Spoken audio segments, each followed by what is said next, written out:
Essays on Untouchables and Untouchability Political by Babasaheb Ambedkar. Chapter 1. 5.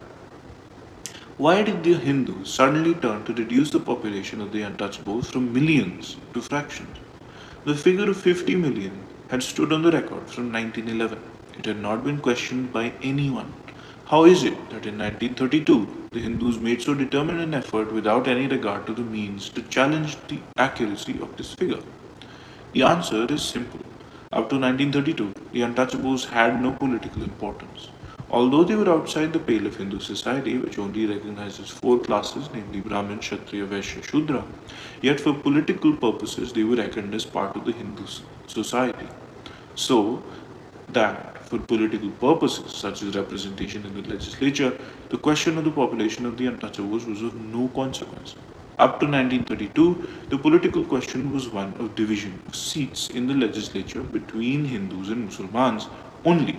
And as there was no question of the seats that came to the lot of the Hindus being partitioned between the touchables and the untouchables, and as the whole share went to the touchables, they did not care to inquire what the population of the untouchables was. By 1932, the situation had completely altered. The question of partition was no longer a question between Hindus and Muslims.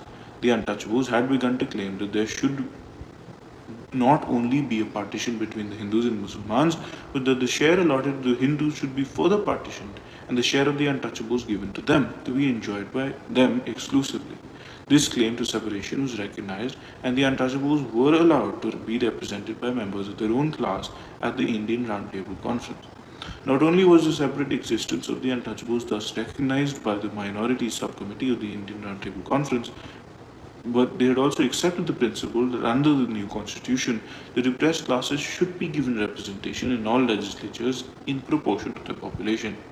It is thus that the population of the untouchables became a subject of importance. The less the population, the greater the share of the political representation that would go to the touchable Hindus. This will explain why the touchables, who before 1932 did not care to quarrel over the question, after 1932 began denying the very existence of such a class as the untouchables.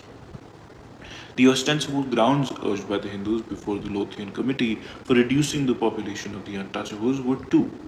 One was that the figures given by the census commissioner was for depressed classes and not for untouchables, and the depressed classes included other classes besides untouchables. The second ground urged by them was that the definition of the word should be uniform throughout all of India and should be applied in all provinces in determining the population of the untouchables. In other words, they objected to a local test of untouchability. The first contention was absolutely untrue. The term depressed classes was used as a synonym for untouchables, and the term depressed classes was used instead of the term untouchables because the latter, it was felt, would give offense to the people meant to be included under the term. That it was used to denote only the untouchables and it did not include the aboriginals or the criminal tribes was made clear in the debate that took place in the Imperial Legislative Council in 1916 on the resolution moved by the Honorable Mr. Dadabhai. The second contention of the caste Hindus was that the test of untouchability should be uniform. The object of putting forth this contention was to reduce the number of untouchables. It is well known that there are variations in the forms which untouchability assumes in different parts of India. In some parts of India, untouchables are unseeables, that is, they cause pollution if they come within the sight of a touchable Hindu. In some parts, untouchables are unapproachable, that is, they cause pollution if they come within a certain distance. Of these unapproachables, there are two classes. There is a class of unapproachables who cannot come within a certain fixed distance of a touchable Hindu. There is another class of unapproachables who cannot come so near a Hindu as to let his shadow fall upon him. In some parts of India, an untouchable is not an unseeable or an unapproachable. It is only his physical contact which causes pollution. In some parts, an untouchable is one who is not allowed to touch water or food. In some parts, an untouchable is one who is not allowed to enter a temple. With these variations, it is clear if unseeability was taken as the only test of untouchability, then the unapproachables would have to be excluded from the category of untouchables. If unapproachability was taken as a test, then those whose touch only cause pollution would have to be excluded. If causing pollution by touch was taken as a test, then those whose disability is that they are not allowed to take water or food, or those who are only disability is that they are not allowed to enter the temple, shall have to be excluded.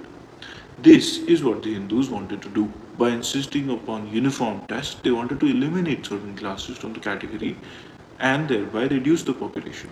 Obviously, their point of view was fallacious. Untouchability is an outward expression of the inner repulsion which a Hindu feels towards a certain person. The form which this repulsion takes is comparatively a matter of small moment. The form merely indicates the degree of repulsion. Wherever there is repulsion, there is untouchability. This simple truth the Hindus knew.